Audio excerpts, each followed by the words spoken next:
Hello viewers and learners, আশা করি তোমরা ভালো আছো। এই ক্লাসটায় আমি বলবো বিক্রয় ফেরত জাবেদার শর্টকাট টেকনিক। ঠিক আছে, দেখো তো বিক্রয় ফেরত জাবেদার শর্টকাট টেকনিক। এর আগে আমরা ক্রয় ফেরত সংক্রান্ত শর্টকাট টেকনিক পড়ছিলাম না, এখন বিক্রয় ফেরতের শর্টকাট টেকনিক। তাহলে দেখো বিক্রয় ফেরতের এখানে শর্টকাট টেকনিকটা লিখে দিই। শর্টকাট।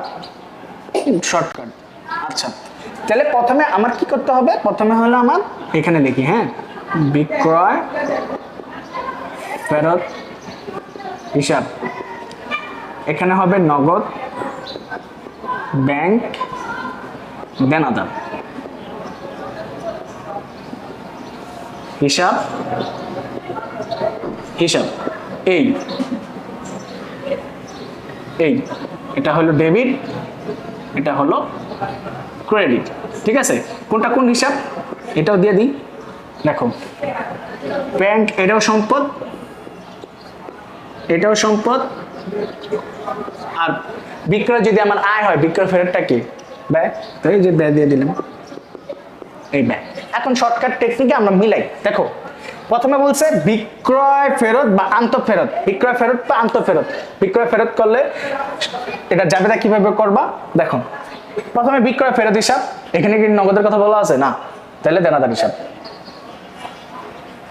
তারপরটা দেখো কি বলছে, নগদে বিক্রয়কৃত পণ্য ফেরত আসলো। হলে কি হবে?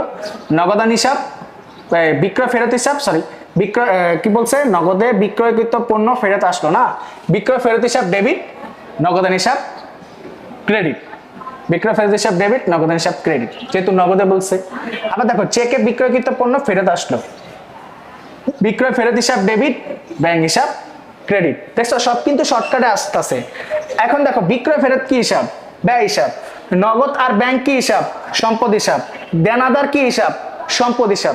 সব কিন্তু শর্টকাটই আসতেছে, দেখছো? আচ্ছা, তাহলে আর কিছু আছে? ও আরেকটা কথা বলে দেই, অনেকেরই এই ক্রয়টা আর বিক্রয়টা একটু ঝামেলা হয়। আচ্ছা, ক্রয় ফেরত বিক্রয় ফেরত, হ্যাঁ, ক্রয় ফেরত বিক্রয় ফেরত আমি একটু বুঝাই দিই। দেখো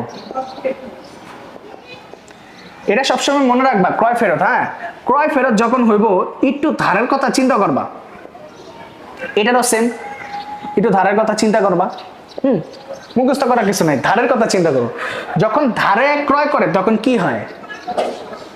ক্রয় হিসাব, পাওনাদার হিসাব না, হ্যাঁ, হিসাব না, এই দুইটা হয় না? হ্যাঁ, এখন ক্রয় ফেরত যখন বলবে এটার উল্টায় দাও, পাওনাদার হিসাব। আরটা হলো কি? ক্রয় ফেরত হিসাব। তখন যখন ফেরত বলবে তখন ক্রয় ফেরত হিসাব দিতে হবে। ঠিক আছে, এই দেখো যে এটা যদি সেম হয় তা এটাও তো সেম। ধারে বিক্রয় ফেরত বলে ধারের কথা চিন্তা করো। ধারের কথা চিন্তা করলে কি হবে? দেখো তো, দেনাদার হিসাব আর কি হিসাব? বিক্রয় হিসাব না? আচ্ছা, এই এখন এটা উল্টায় দাও। প্রথমে কি হবে? বিক্রয় ফেরত হিসাব, এরপরটা কি হবে? দেনাদার হিসাব। শেষ।